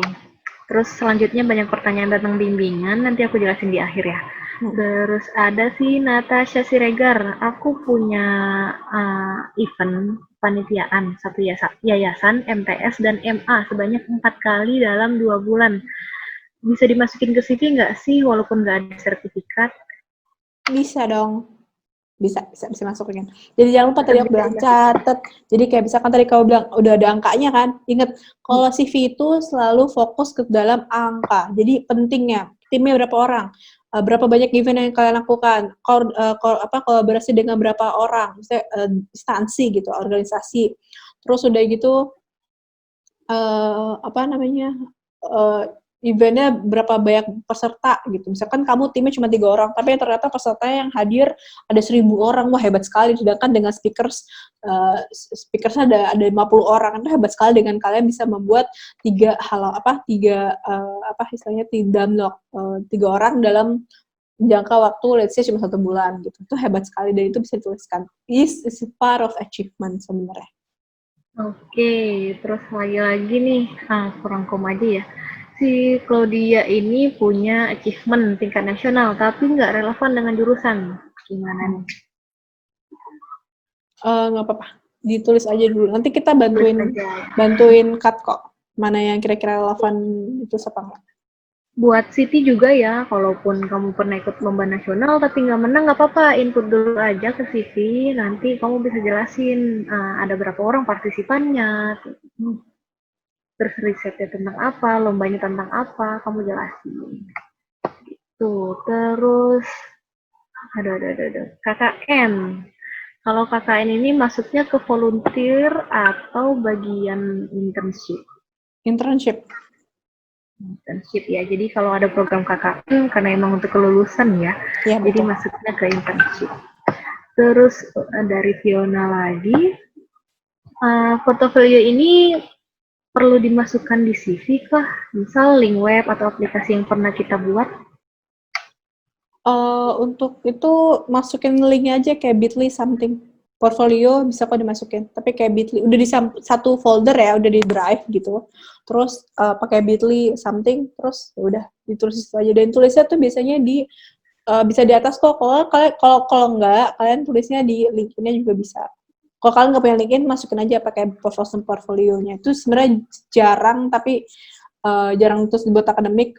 Tapi relevansinya untuk akademik kamu apa? Kalau misalkan kalian kuliahnya tentang let's say mau bikin tentang desain atau kayak graphic design atau lebih kayak DKV gitu, nggak masalah. Tapi kalau misalkan kalian hanya untuk jadi communication, jenis portfolionya apa dulu sih sebenarnya mesti kasih tahu. Atau kalau misalkan showreel, kalau misalkan kalian mau ngambil jurusan film, ya kan pasti kan mesti ada contohnya gitu. Tapi kalau misalkan kalian hanya sebagai IT gitu kan bikin software apa, sebutin aja namanya apa, mereka bisa bakal Google kok kalau misalkan ingin mereka belajar lebih mengetahui lebih lanjut seperti itu.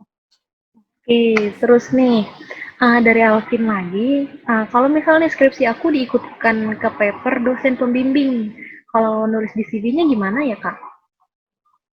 Nggak apa-apa kok, terus aja pakai kayak daftar pustaka gitu, tulis aja. Kayak tadi aku bilang contoh research experience. I collaborate with profesor siapa juga bisa.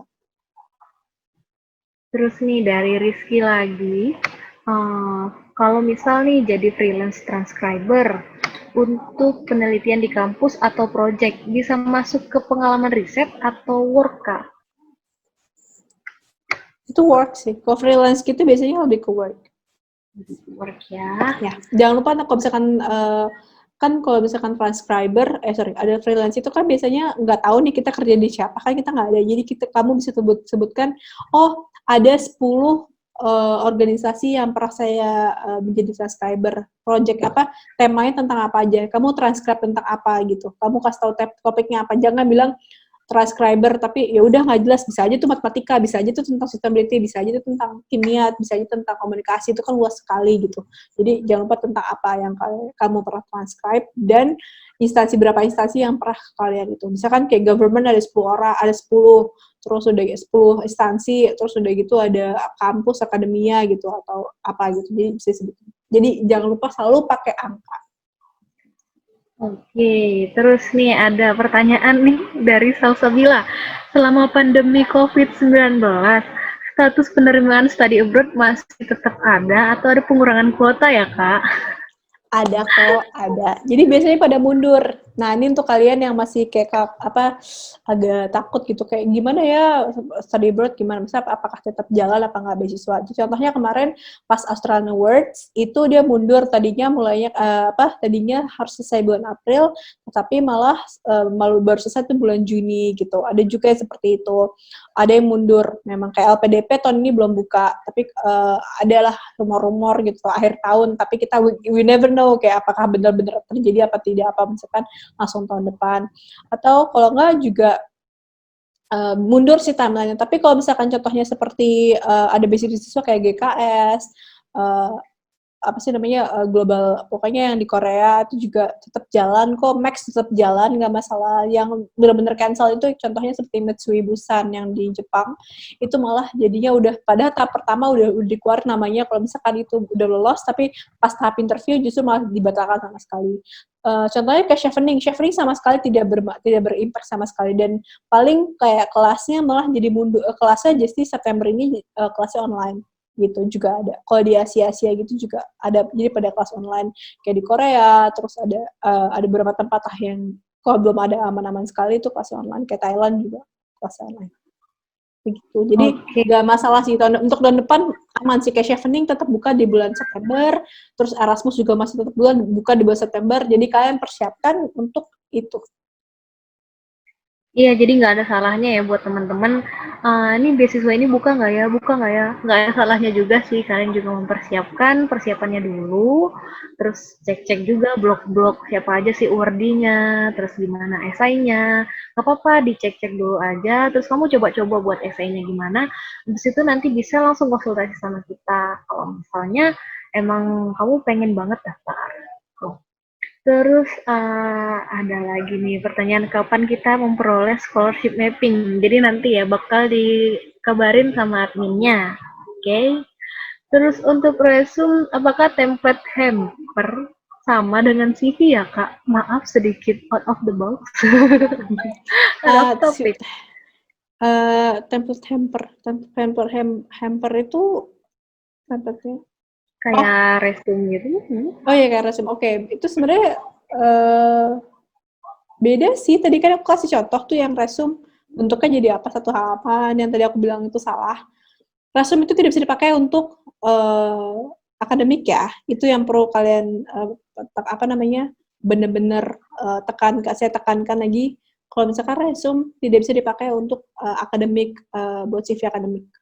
Karena tidak cukup formal untuk itu. Untuk kerja tidak masalah, tetapi kalau untuk itu kerja pun sebenarnya kurang ideal. Tapi kalau misalkan lebih baik pakai CV. Dan perbedaannya adalah ketika kalau kita bilang resume sama CV, ketika orang bilang, oh ya saya mau CV, kadang-kadang kalau di Indonesia tuh bilangnya bentuknya kayak resume gitu.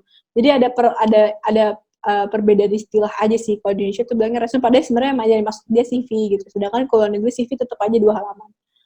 Seperti itu. Oke. Jadi beda ya resume sama CV. Ya. Terus untuk Rinda, kalau misal aku jadi asisten dosen itu masuknya bagian apa? Masuknya ke bagian work experience. Kecuali kalau misalnya kamu punya riset-riset juga nih, masuknya lagi ke bagian riset gitu. Terus kalau dari Ayu Moralisa, kalau misal aku cuma sebagai pengurus ekstra bendahara, apakah aku bisa dianggap juga punya leadership skill ya, Kak? Bisa dong, karena kan kamu pasti memonitor project, kamu memonitor event, kamu memonitor istilahnya member-member kamu supaya mungkin collect dana tersebut atau bagian suatu event gitu. Jadi tetap kok kamu bisa termasuk leadership. You don't have to be jabatan tinggi ketua something, tentang ketua-ketua ya jadi sebagai ketua untuk mendapatkan leadership tersebut. Kalau misalkan kamu ngajak teman-teman kamu, yuk kita buang sampah, bikin gerakan deh, bikin buang sampah pada tempatnya gitu di sekolah, itu kamu udah punya leadership loh untuk bisa mengajak orang-orang atau mempunyai jiwa kepemimpinan loh untuk kamu bisa mempengaruhi orang lain atau influence orang lain untuk melakukan hal-hal yang positif gitu. Jadi leadership itu tidak hanya jabatan yang perlu saya tekankan lagi gitu. Itu sangat-sangat luas. Dan ini aku kasih sedikit aja. Kalau misalkan kita di Chevening itu ada namanya ada esainya namanya leadership and influence gitu. Jadi jadi akan sangat berguna ketika kalian mau mengapply suatu beasiswa seperti Chevening dan menuliskan pengalaman leadership and influence kamu. Oke. The last one nih. Kak, maaf, tadi kan disebutkan bahwa reviewer CV ini hanya membutuhkan waktu 5-30 detik untuk mereview. Lalu jika CV kita itu kurang dari 2 lembar, seperti yang dijelaskan, apakah akan menarik pihak reviewernya? Oke. Akan. Perjawabannya adalah akan menarik. Itu jatuhnya, makanya pentingnya itu angka. Karena orang bakal fokus kepada angka. Jadi ketika kita melihat, aku kalau sejujurnya aku udah baca selama setahun terakhir udah ribuan dokumen gitu, membaca dokumen.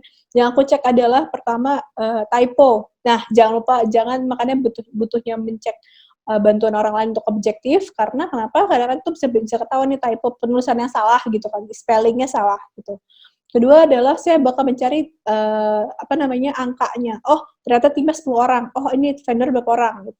Atau mungkin achievement-nya apa? Achieve apa bla bla. Oh, scholarship. Oh, scholarship dari mana? Itu saya bakal melihat, mata saya akan melihat lebih ke angka. Dan makanya tadi dengan format yang template yang tim Skota sudah lakukan itu, yang sudah buat itu adalah untuk memudahkan reviewer untuk membaca CV kalian sebenarnya. Kalau misalkan kalian melakukan sudah mengimplementasikan apa yang kami jelaskan dan sesuai dengan template tersebut, insya Allah sih sebenarnya udah sangat menjawab sih. Asal jangan lupa tetap harus dielaborasi lagi, jangan hanya asumsi dia tahu loh tentang BEM gitu. Padahal sebenarnya kita juga nggak tahu, orang asing itu tidak mengerti arti BEM gitu. Oke, udah selesai nih, pertanyaannya udah selesai semua. Alhamdulillah akhirnya selesai juga. Tadi kayaknya ada deh satu, aku kayaknya baca deh sebentar. Apa tuh? Iya deh, udah bener-bener. Udah selesai. Iya, aku yang terakhir itu kan yang si Angga Utama. Oke. Betul.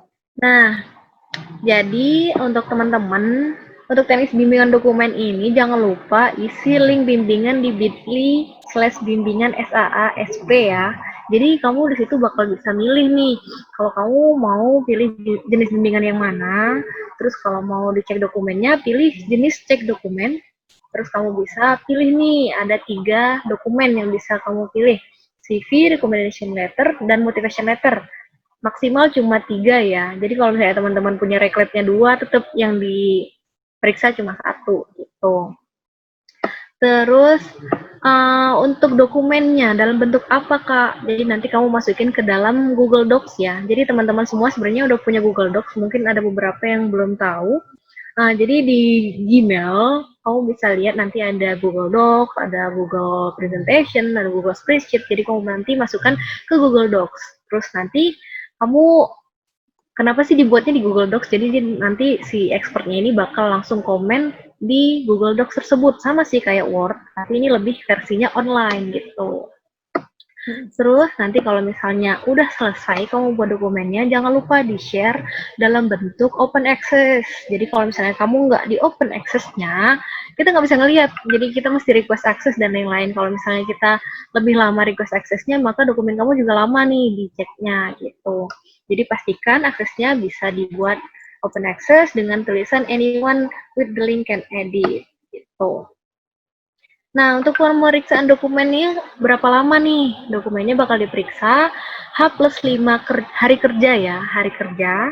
Dan kita langsung bisa submit di link Google Docs tersebut. Jadi kalau misalnya kamu buat input di Jotform, kamu masukin link-linknya Google Docs ini.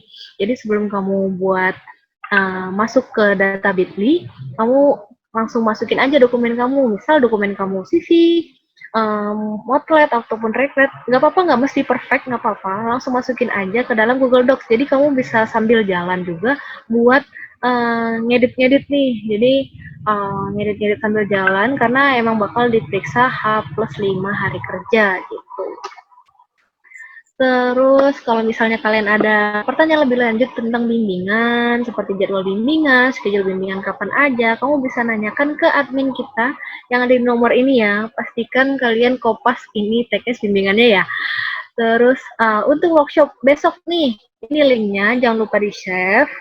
Terus jangan sampai kalian gak ikutan besok karena rugi banget nih.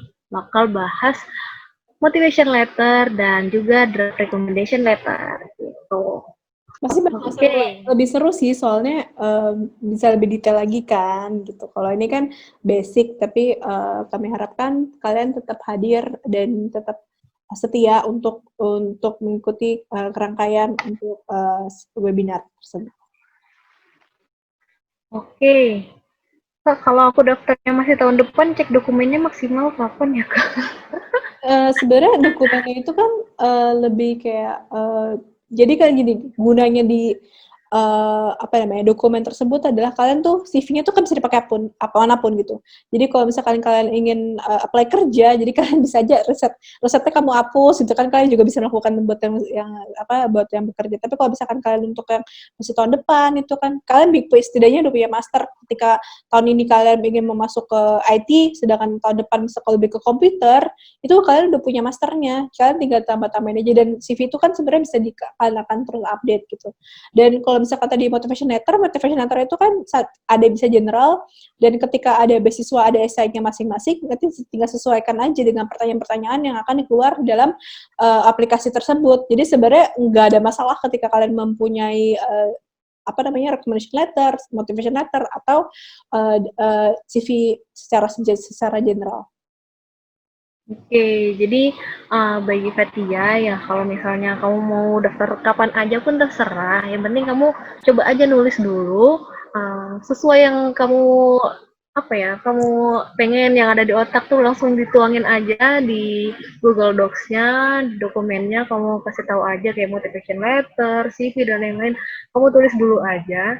Nanti setelah webinar hari ini dan besok kan kamu pasti punya insight lagi nih, aku mau buat dokumen kayak gini, ya udah kamu masukin. Nah, kamu bisa edit lagi kayak gitu. Jadi jangan takut nulis ya. Walaupun nanti banyak komentar ya nggak apa-apa, komentarnya komentar bagus kok. Tuh. Iya, jadi Oke. sebelumnya kalau karena nanti dikomentari dokumen kalian, disclaimer, disclaimernya adalah lebih ke arah yang masukannya banyak sekali. Itu sebenarnya gunanya buat apa? Supaya kalian tuh ada masukan-masukan, dan semoga kritik membangun lah istilahnya gitu. Oh, ini masih kurang, oh ya nggak apa-apa, nanti biar kedepannya kalian bisa update lagi, dan kami harapkan CV itu bisa dipakai seterusnya gitu. Jadi bisa jadi master filenya gitu. Jadi kalau ketika banyak sekali masukan, kami harap jangan kayak kayaknya kasar, istilahnya bukan kasar, maksudnya kayak terlalu kasar lah untuk dijelaskan, kok aku kayak tulisannya salah semua atau gimana. Kan kita sama-sama belajar di sini. Nyata kan kita proses ini kan kita sama belajar untuk menggapai cita-cita kita bersama gitu. Oke. Terus untuk Yolita, poin nomor 2 itu semua dokumen, Kak. Tadi udah aku jelasin, jadi cuma ada 3 tipe dokumen. CV, motivation letter, dan recommendation letter aja. Jadi 3 doang ya, limited.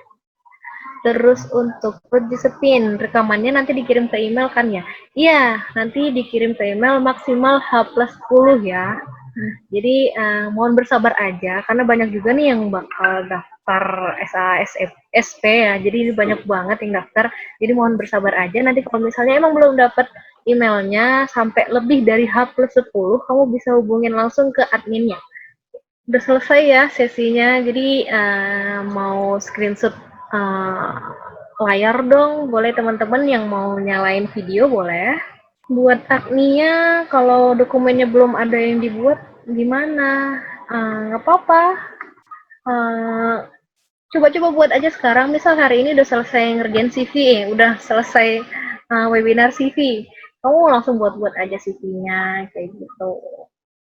Dari template yang ada, gitu. Iya, soalnya sebenarnya gini, kenapa kayak kami harapkan dituliskan langsung, karena kadang-kadang kita suka lupa kan, tadi ngapain aja ya, materinya apa. Jadi ketika kalian bisa langsung langsung di-update, jadi kalian udah tahu nih kira-kira apa yang do or don't-nya udah tahu, tips-tipsnya udah tahu kalau bisa apa.